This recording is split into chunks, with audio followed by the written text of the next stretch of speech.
All right, all right. We are back at the Grit Won't Quit podcast studio. I have two very special guests on today. I have the owners of Joe Leone's. We have Joe Leone in Trona and John Hilla. Good morning, guys. Good morning. So these guys are characters too, so you'll have some entertainment value today. So how many years in business? 28. In June, it's going to be 29. Yep. 28 years in business. You guys started out two young guys in Point Pleasant Beach. Now you're a local guy. You're a Brielle, Born and raised. You came down here. Mm-hmm. You were where you were in Jersey City? No, Hoboken? so basically, I'm originally from Hudson County, and then I went down for a little stint of my life down to Pinelands Regional. Down, I went to high school. In the That's a Pine Valley. transplant. That's a Yes, transplant. total transplant. So I went down there for a little bit, and then I wound up moving up with my dad in Lincroft, and I wound up meeting John's sister. She's born and raised in Brielle. Yep. And you know how that goes. So now you decide you want to have a store. I think John should tell the story. John should tell the story. So Joe had been to culinary school and had a life and a future in food. I was in college. Pre-med at the time. Maybe not so much after the first semester. But yeah, I was discovering life in college. And I was coming home for the summer. Joe had found a place, was starting to outfit it, had a plan, had started to create the concept. And he called me up. He's like, "Hey, you want to be my delivery driver in the summer? For a summer job. You're coming home in a couple of weeks. I could use somebody to do delivery." And when I came home, helped outfit what was left to get the store up. And the night before we opened, we were doing a catering, and Joe and I are making an antipasta, and he's Just like, tell him the truth. Tell him about my teaching skills back then. "Oh yeah." He goes, "We're gonna make an antipasta together." He goes, "First of all, I never sliced anything before." He said, "Come with me. We're gonna go to the slice. I'm gonna show you how to slice. 1, 2, 3. That's how you do it. Slice the rest of this." And then we were making a platter, making an antipasta platter. He goes, "You know how to make an antipasta?" I've never done that. No. I've never been in food, No. other than doing dishes in a restaurant in college. And he's like, "All right, this is how you do it. You fold these, you put this here, that there, make the platter." That was my Yep. training. And before I knew it, that night he said to me, he's like, "Listen, this seems like it's a lot more than I expected." He goes, I'm going to need more help than just delivery." Yep. And at the time, I just got to say is John and I, I was dating my wife probably for about 2 years at the time. You know what? Maybe about 3. And something with Jen has 2 other brothers and a sister. I became very close to their other sister, and then also to John. And John and I really had like a real good bondage friendship. So like I had like a big trust into him, and it was kind of like school was kind of like I was not doing good. It was obvious to me as like big brother that like he wasn't really interested that much into school. So I was just like, you know what, I got this opportunity. I got somebody I could trust. He's kind of smart, and we're young Kinda kids. smart. He sold me on when he got the phone call. I'm out in school in Pittsburgh. He calls me up. He's like, "Listen, we're gonna make a couple of mozzarellas and a few meatballs. It'll be fun every day." He goes, "We make a few meatballs and Think some about bread. mozzarella every day. It'll be fun." 28 That years sold later. it. 28 years, Still fun? definitely. You do Yeah. you do more than a few meatballs and a few mozzarella. A little bit different than that, but yeah. So the first store is the one in Point Pleasant, which is now a bagel store. And you guys now are in there. John quits college, Yep. and now you guys are in there every day. And you have a local. The summers are great, and then it slows down. in the Everybody winter. at the shore has seasonal Yep, sure. pitches, and that's the cycle. But yeah, it's you full throttle at certain times, Yep. and other times you're looking at each other going, "What the hell are we doing?" Which is funny, like we're humbled by that. So like when I was like in the beginning, I'm like, okay, what are we talking about? Like Yeah. you called me in, I'm like, because we talk about so many different things. But like, you talk about the beginnings of Joe Leone's, it's been very organic. I mean, it was a very organic thing. And I mean, like I even get paid to do consulting work for different businesses. I'm like, did you have a business plan? What did you present to the bank? What did you do? No, we like turned the lights on and worked. and then we worked more the next day. It's a different world, I would say. Yeah, it is. But even back then, there were people that had like business plans and presenting for mortgages. Like we didn't do that. I mean, it was very grassroots. Like, here's a register. I mean, I remember clearing out my wife's car, John's car, of change to put into the register. I mean, like we really started out at like grassroots. Yeah. Like we had, and then the best thing I remember was, so when John came to work for me for that summer. And he just stayed.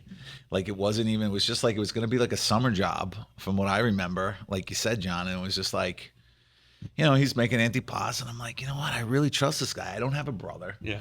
I'm doing this. And I'm like, and I'm definitely at that point, definitely seeing myself marrying into the Hilla family. So I'm like, he's going to eventually be my brother-in-law. And you know what? John's cool enough that even if I didn't marry my wife, we would always be long-term friends. And so then we started we start going in there, and it's like, I'll never forget. So like with me, I mean, I went to night school, right? So like at night we didn't have lights on, so I never knew how to add. But no, I didn't go to night school. But I'm just saying that, I'm not good with numbers. No. I'm not good at, and I don't even know if he was back then, right? So I'm like, At that time, my major had changed. That was business. he majored in change. That was a count the business. Here's our check. But the best part was, so I wound up, and John never even met these people. It was 2 nights before we opened or whatever. He's like, yeah, all right, I'll stick around, okay. And then all of a sudden I hire like 3 people. Mind you, by then, my parents had informed me that I was not going back to Pittsburgh. So it was all right. It was convenient. So they were It was just okay a with you not convenient going thing. back? No, they told me I wasn't going back. The report card came. They told him Grades not came coming back. Yeah. So John, you better figure out something to do. They're now. like, you're going to do something local, go to school local, like, work with Joe, and not because of the business, because of my school performance, I was not going back. So kind of, It all worked out. It worked out. Yeah. It did. But like what was so funny was that day, I don't know if you remember this, John, because it was so long ago, but I remember it was like the second day I hired 4 people before John, and 4 people around here, and like we're like sitting there, we open up the doors, and John goes, Joe. I'm like, yeah, what's up? I'm making bread. And he walks up, he's like, like we don't have any money to pay these people. And I'm like, yeah, we're either going to have money at the end of the day to pay these people, or we're going to piss off some people. Right? Like, but it was so like because I'm starting to write a book, and I should kind of like document this stuff and kind of talk about the opening days of Joe Leone's. But it was kind of ballsy. It was total Hail Mary. Like, It was like, I mean, really. what's the worst case scenario? You were young guys. You were 20, 21 years old. right. Like, And you got to take a shot. yeah. And it's like really different. Like, and believe me, I love my father, and thank God he's still with us and stuff. And he actually helps us out at the store and whatnot. My dad was never that kind of like chance taker. My dad was always like, you go to work, this is what we are. We go to work, we have a boss, you get paid, you get a paycheck. Yeah. Like, he was totally against me opening up. And I had said to my father, I said, Dad, I'm like, what do I have to lose? Like, Yeah. But talk about totally tapping everything. Like, he traded in his personal truck to get a delivery van, and that was his personal vehicle. We started with nothing. You were all in. Yeah. selling like CDs at like Collingswood, Collingswood Market, like, but it was I mean, it just shows you that this is really a great country. I mean, like, you can't spin anything off like this in other countries. This is the only country you can actually have literally start from roots and make something. But it when you think about it, and a lot of times, like, I always kind of use it as a crutch, which I shouldn't really. I don't really suggest it for those entrepreneurs that are out there or going to be an entrepreneur. But like, a lot of times, and I don't really like being an excuse person, but a lot of times when people like evaluate, like look at our business, or people that are coming in that are like really like educated and whatnot, and they'd be like, well, why do you do this? And why are you doing that? Why are you doing this? I'm like, listen, this thing started out with a 21-year-old and an 18-year-old.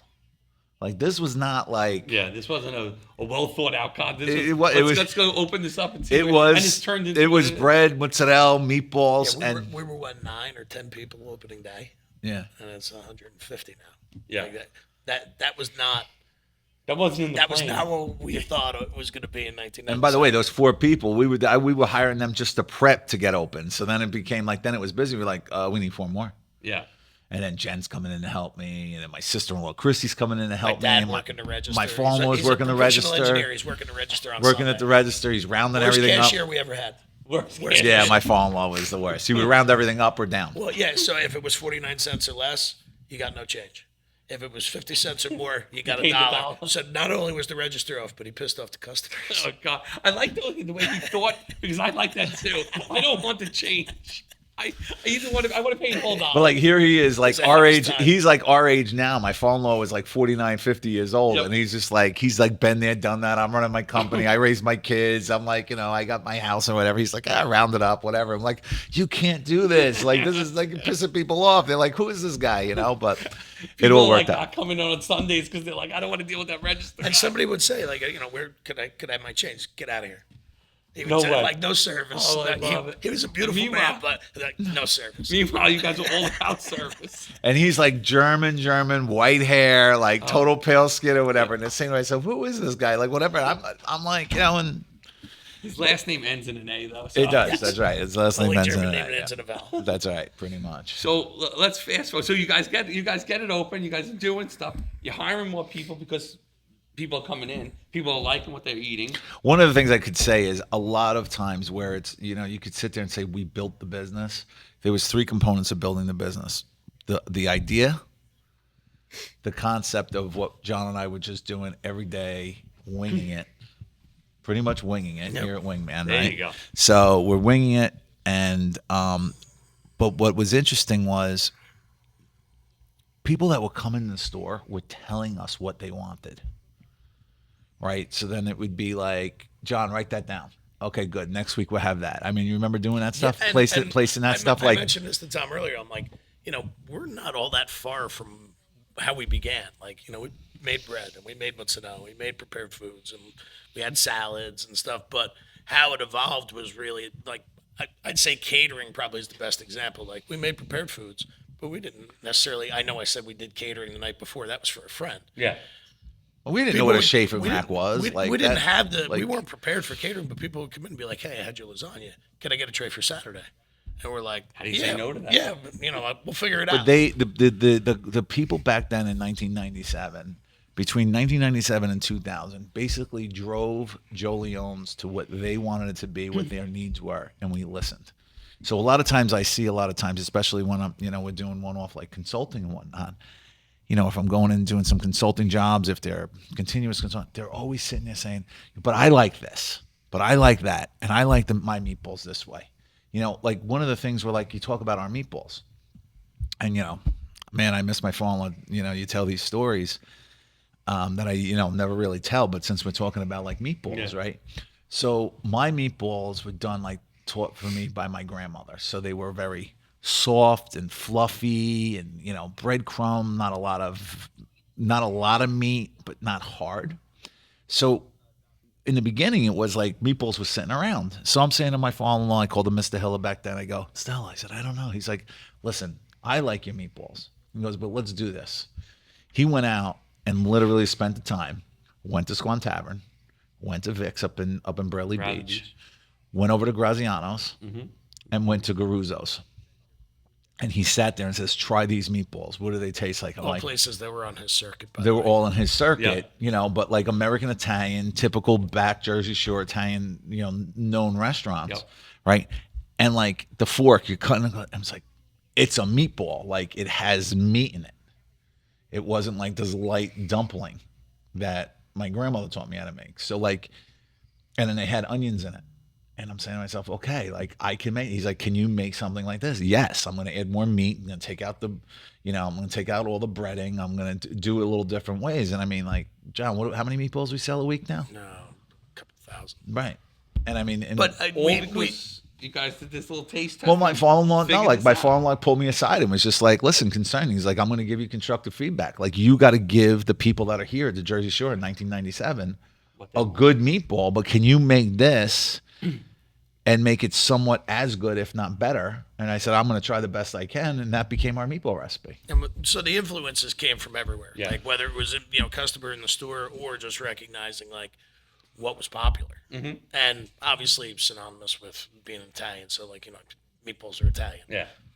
Now, what like as time has gone on, you've expanded. You went from this little store to this huge store, down the street from, and you built that store from ground up. Okay? Yeah, I mean, it's really incredible how it all worked out. I mean, a lot of angels on our shoulders, a lot of, call it luck, hard work. But the third component I just want to say without forgetting us, we really did we surrounded ourselves with people that were better than us. And there was a lot of times, and I know John and I, we used to kind of look at each other and be like, okay, we just got this chef in here, he knows this. It's like, he's making more money than us. And then we're looking back, we're like, yeah, but we're staying at mom's and dad's. Like John and I shared the same bedroom downstairs in the basement of my in-laws. So like our expenses were lower. We didn't have the experience, but that person was 45, 50 years old, had bigger expenses. But the knowledge that we got from them, that was a big component. We surrounded ourselves with people that were better than us in certain areas. But, we had an 88-year-old baker from Brooklyn. Like he took our bread to the next level. Mm-hmm. And then we just kept going and going. And then, you're learning. But there's like a lot of trial and error. I mean, there's a lot of things that we've probably done and be like, I can't even believe we're still in business sometimes. Some decisions we've made, some, that's the trial and error of it. But, but actually on our 15th anniversary to the day, we opened up our big store. Wow. Yeah. On the day. June 2nd, 2012. 2012 at 2:00.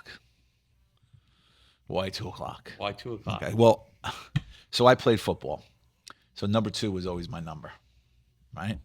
And I was a fullback. I was a running back. Can you believe that? I was a lot shorter. I wasn't 6'5". I had a growing spurt after high school. So my coach, I loved him very much, Bill Bruno. He was just like an in-your-face type of guy. But I'm like, I moved down the Pinelands. I'm playing for him, whatever. And I wasn't like a starter or anything like that. So we're practicing, and it's our first game, and I'm wearing number 33. And I'm wearing number 33, and I couldn't get through the 2-hole. For those of you, the 2-hole is, it's numbers on the line, when you go through. Couldn't remember the 2-hole to save my life. I'm getting destroyed. And he's like, Antrona. He used to call me Antrona. Antrona, come here. And he's like, I'm like, yes. He's like, what's your problem? 2. Do you know 2? Yes, coach, 2. You know what? I don't think you know 2. I go, I do. No, I think you're going to always remember 2. I said, okay. He gets this kid, Sam Buchla, that was a kicker, makes him take his jersey off. And you gives me a number 2. I got number 33. Sam put on 33 for that game, and I put number 2. So number 2 has always been my lucky number. So we opened up June 2nd, which actually June 2nd is actually after I found out this years later that June 2nd is actually the birthday that like the Independence Day of Italy. Okay. Which is pretty cool. And then our bread oven went down the first day. So June 2nd, 1997. We're excited. We're ready. We're going to be ready to open. The used oven that was like goes down day one. The bread oven that was put together with pins of what we could afford goes down. Oh, God. And I'm like, we're opening today. We're opening on the 2nd. Today. We're opening on the 2nd. So I was just like, I'm looking at the clock. I'm looking at the bread. I redid the bread. We're sweeping out all the dough, throwing the dough out. We barely have money to pay for the flour. We don't have the money for the flour. We're like, okay. Not the launch you want. It wasn't the launch you want. I'm like, all right, I'm mixing another dough. We're going in. Boom. Right?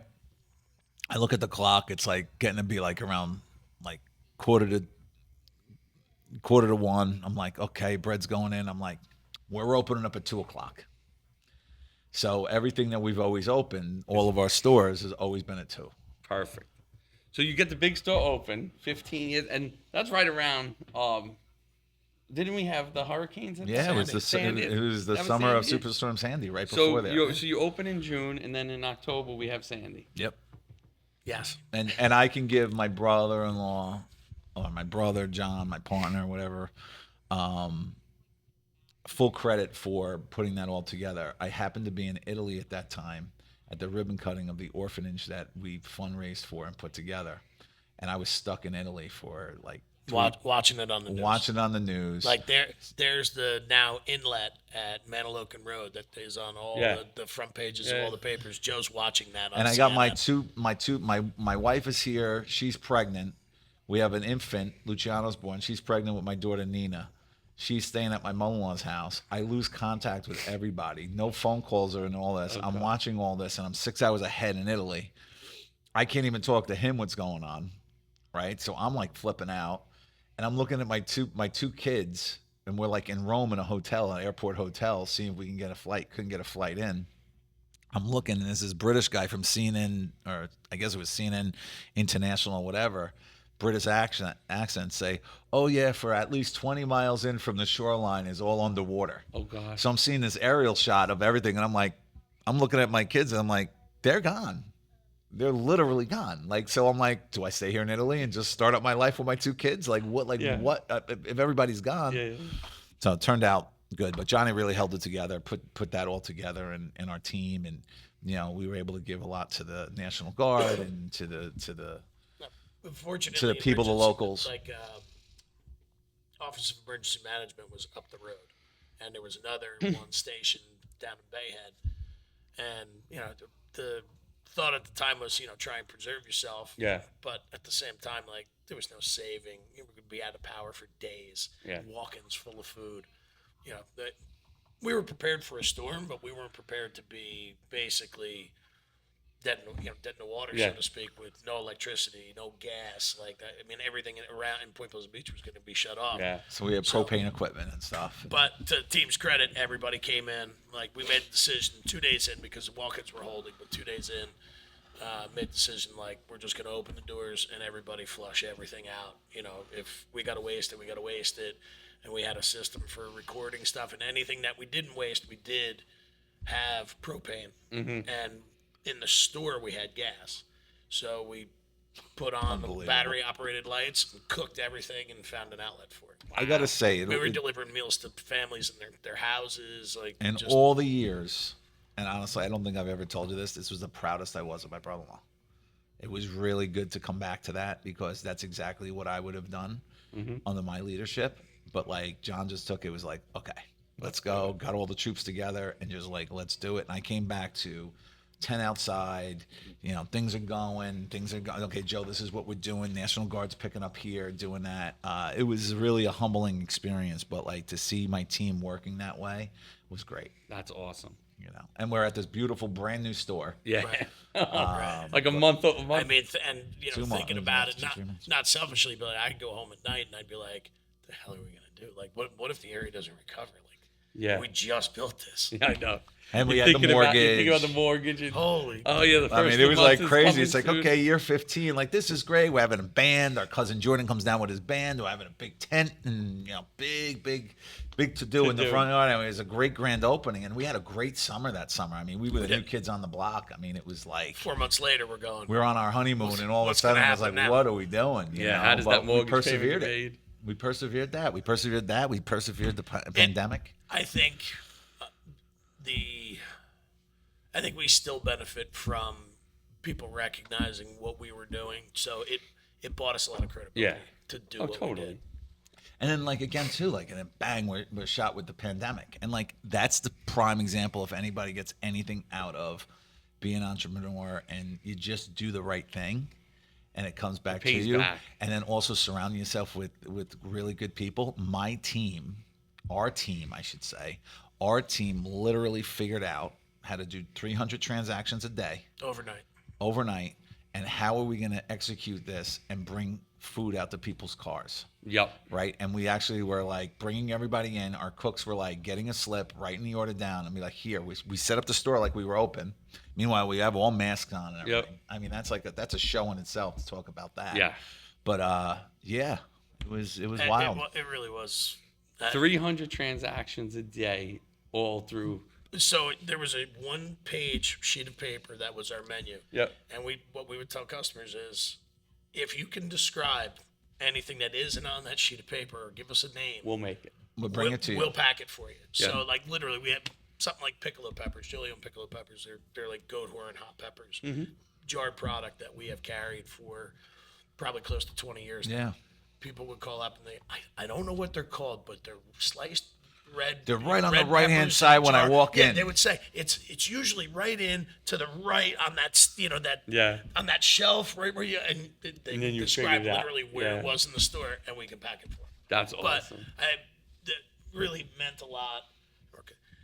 it really meant a lot because of the support that Yeah. people continued. Not only did I'm sure they want to get out of their house and just take a drive, but like people remembered us. Yeah. But our team was like really. I mean, like we've had a couple people that were like, "No, I'm not coming in. I'm gonna get COVID," blah blah blah, and that was very very little. And then like our team members, we announced like, "We're not closing. We have work for you. You're Yep. not going on unemployment. You're Yep. staying here, and this is what we're gonna do."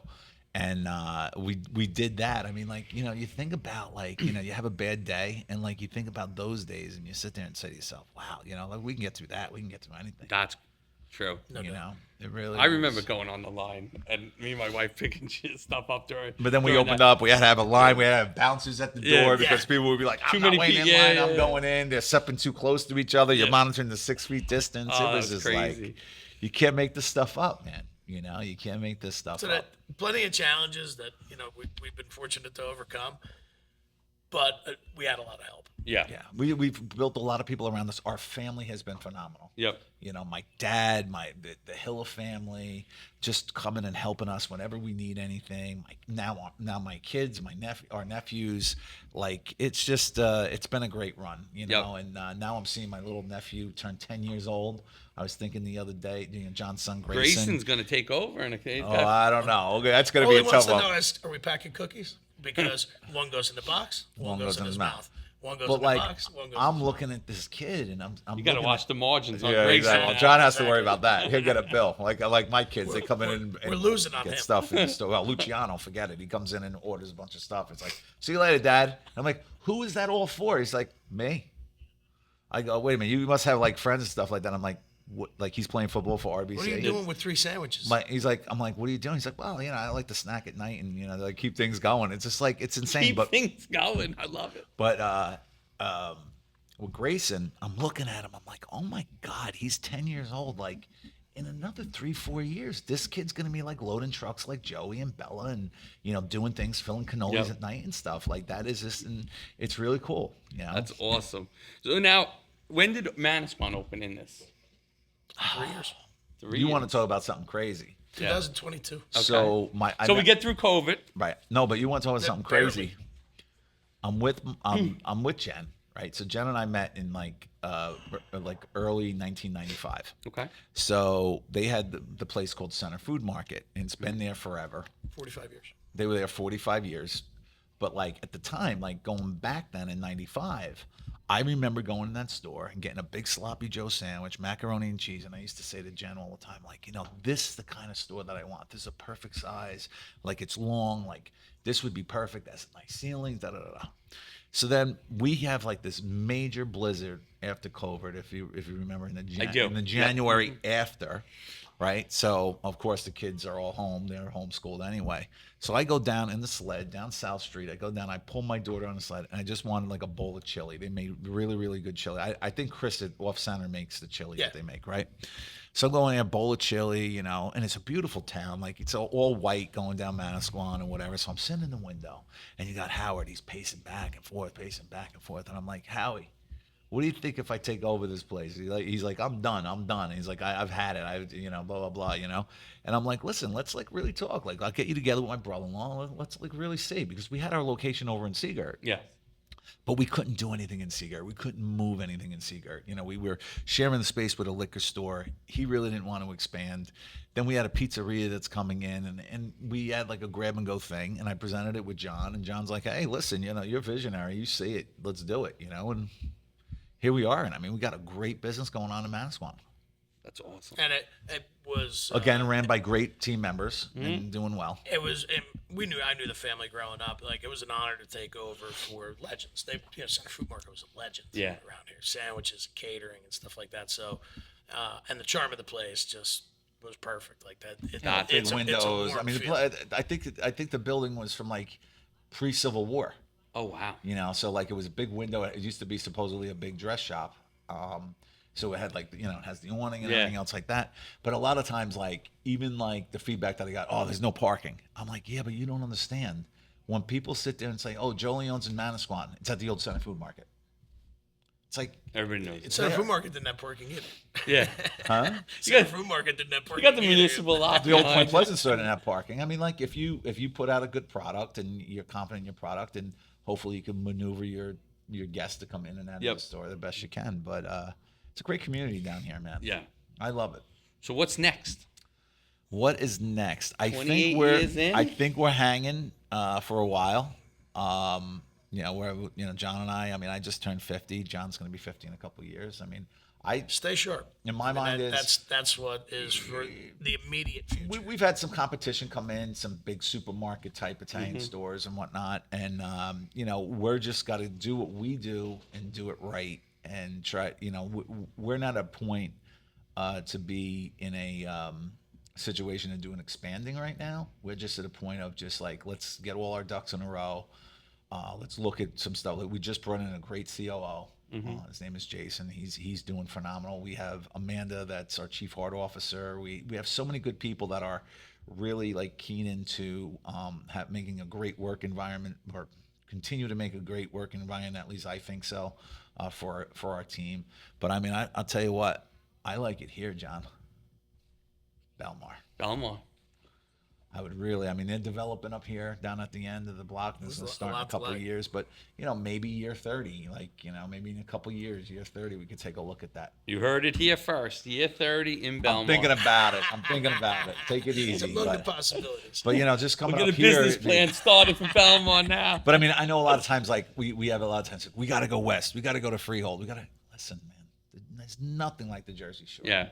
There's nothing like being a block away from the ocean. There's nothing like that, and got great churches. I go to mass every day. I love that. I could just pop into mass and go right into work. It's walking distance. So it's good stuff. So what a great run this has been, though. 28 years, and it's not all been easy. And I want people to understand, you guys went through some struggles. It hasn't always been just, everybody, I think, passes by in the big store and they're like, wow, this is Joe Leone's. But it wasn't instant. It took a lot of work to get there. It took a lot of hours on the clock, a lot of family, a lot of people say that. It's like, what do you you go now, and I'm not putting down the next generation here. You go in, and John went and talked to Ocean County about entrepreneurship and OCC, Ocean County College, and I've done some different tables.